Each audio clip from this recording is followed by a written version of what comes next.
আসসালামু আলাইকুম সুপ্রিয় দর্শক, বাংলা পুশ পত্রিকার পক্ষ থেকে সবাইকে সাদর আমন্ত্রণ। আজ বাংলা পুশ পত্রিকার পক্ষ থেকে আপনাদের সামনে উপস্থিত হয়েছেন বৃহত্তর সিলেটের কৃতি সন্তান, আমার সদ্য বড় ভাই, সাবেক সেনা কর্মকর্তা, বিভিন্ন শিক্ষা প্রতিষ্ঠানের সুনামের সহিত দীর্ঘ জীবন দায়িত্ব পালন করেছেন, যার হাতে অসংখ্য অগণিত বর্তমান, সাবেক, চলমান অবস্থায় যে সমস্ত সেনাবাহিনীর বিভিন্ন অফিসাররা দায়িত্ব পালন করে যাচ্ছে। আমার এক সূত্র জানা মতে ওনার হাতে করা প্রায় 1000-এর উপরে কর্নেল, মেজর, বিভিন্ন উচ্চপদস্থ কর্মকর্তারা ওনার হাতে করা শিক্ষার্থীরা দেশের বিভিন্ন জায়গায় দায়িত্ব পালন করে যাচ্ছে। তো সেই প্রিয় বড় ভাই কর্নেল অফ সৈয়দ আলী আহমেদ সিলেট থেকে ঢাকায় এসেছেন।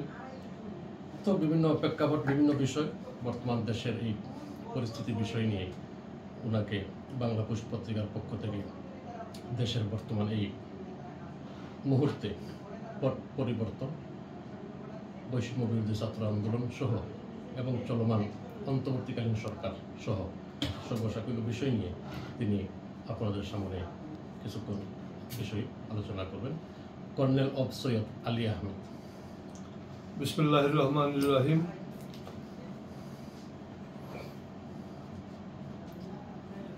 উপস্থিত প্রিয় সুধীমণ্ডলী, দর্শক শ্রোতাবৃন্দ, আমরা আজকে আলোচনা করব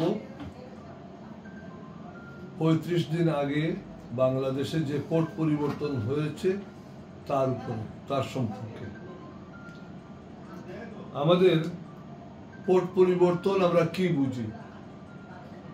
পট পরিবর্তন যদি হয় যে এই পট থেকে দুধ ঢেলে আরেকটা পটে ঢাললাম, একই দুধ, তাহলে এটা পট পরিবর্তন হয় না। রাজনৈতিক পট পরিবর্তন হচ্ছে যে একটা অসামঞ্জস্য, অসুন্দর নিয়ম কানুনের পরিবর্তে একটি ভালো নিয়ম কানুন, শৃঙ্খলা আসবে। এইটি হচ্ছে পট পরিবর্তন। আসলে কি আমাদের পট পরিবর্তন হয়েছে? আমাদের দেশে গত 50 বছরের উপরে সময়ে প্রধান শাসক ছিল আওয়ামী লীগ এবং তারা মোট 5 বার ক্ষমতায় গিয়েছে। শেখ মুজিবুর আমলে 1 বার, শেখ হাসিনার আমলে 4 বার। এবং এই ক্ষমতায় গিয়ে তারা কি করেছে? লুটপাট, অনিয়ম ছাড়া আর কিছুই করেনি। লুটপাট করেছে সরকারের সম্পদ। শেখ মুজিবুর আমলে লুটপাট করেছে রিলিফের কম্বল, রিলিফের চাল, গম এবং সরকারের অল্প কিছু অনুদানের পয়সা গরিবের জন্য, সেইগুলো লুটপাট করেছে এই আওয়ামী লীগের তৎকালীন নেতা কর্মীরা। 95 সালে, 96 সালে যখন আওয়ামী লীগ ক্ষমতায় আসলো, তখন তাদের একটি সংগঠিত, সংঘবদ্ধ একটি সিন্ডিকেট, ব্যবসা সিন্ডিকেট ক্ষমতায় বসলো এবং তারা ক্ষমতাকে চালাতে লাগলো। এরপরে তারা আবার ক্ষমতার থেকে সরে গেল। 2008-এর এক নির্বাচনের মাধ্যমে ভারতের সহযোগিতায় তারা আবার ক্ষমতায় আসে। জনগণের সহযোগিতায় আসেনি, ভারতের সহযোগিতায় এবং আমাদের নিম্ন শ্রেণীর, নিম্ন মানের আমলা এবং প্রশাসনের সহযোগিতায় তারা আবার ক্ষমতায় আসলো। এসে দুর্নীতি, স্বজনপ্রীতি, অনিয়ম এইসব শুরু করলো এবং এরপর থেকে 14 সালে তারা নির্বাচন দেয়নি। নির্বাচনের আগে মনোনয়নের মাধ্যমে 154টি আসন দখল করে নিল, আর বাকি নির্বাচন দিল কয়েকটি আসন ছেড়ে দিয়ে, বাকিগুলো তারা নিয়ে নিল। নিয়ে নিল। তাদের সহযোগী ছিল জাতীয় পার্টি নামে একটি দেশপ্রেমহীন অযোগ্য নেতৃত্বের সমন্বয়ের একটি দল। এরশাদ সাহেব দক্ষ এবং দেশপ্রেমিক ছিলেন। তিনি শুধুমাত্র শ্রমিক কামলা দিয়ে শাসন চালিয়েছেন তার মন্ত্রিসভা। এদের মাঝ থেকে কিছু লোক জাতীয় পার্টিকে নিয়ে রাজনীতি করেছে এবং দেশের এই দেউলিয়াপনার পিছনে তাদের প্রচুর অবদান। তো এই পরিবর্তন হলো কি? আমাদের দেশে খুল নলচে বদলকে পরিবর্তন বলা হয়, এটা পরিবর্তন নয়। পরিবর্তন হবে সিস্টেম। মানুষ বদলালো, একদল সচিব চলে গেল, আরেক দল সচিব আসলো, এটা পরিবর্তন নয়। একদল মন্ত্রী চলে গেল, আরেক দল মন্ত্রী আসলো, এইটাও পরিবর্তন নয়।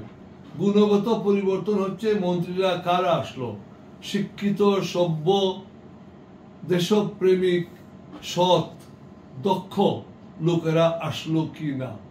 তো আমরা দেখি 8 সাল থেকে 14, 14 থেকে 18, 18 থেকে 24 পর্যন্ত দেশ শাসন করেছে ছোট চোর, ছোট ডাকাতরা এমপি হয়েছে, প্রথমবার, দ্বিতীয়বারে প্রতিমন্ত্রী হয়েছে, তৃতীয়বারে পূর্ণমন্ত্রী হয়েছে। এদের তালিকা দীর্ঘ, আমি কারো নাম বলে আর আপনাদের শ্রুতিকে বিরক্ত করতে চাই না। আমাদের এই যে খুল নলচে বদল এর যে খেলা, এই খেলায় আমরা এখন যে একটা সরকার পেয়েছি, আমাদের দেশে ছাত্র জনতার একটা সফল অভ্যুত্থান ঘটেছে এবং এতে করে দেশে একটি পরিবর্তনের সূচনা হয়েছে।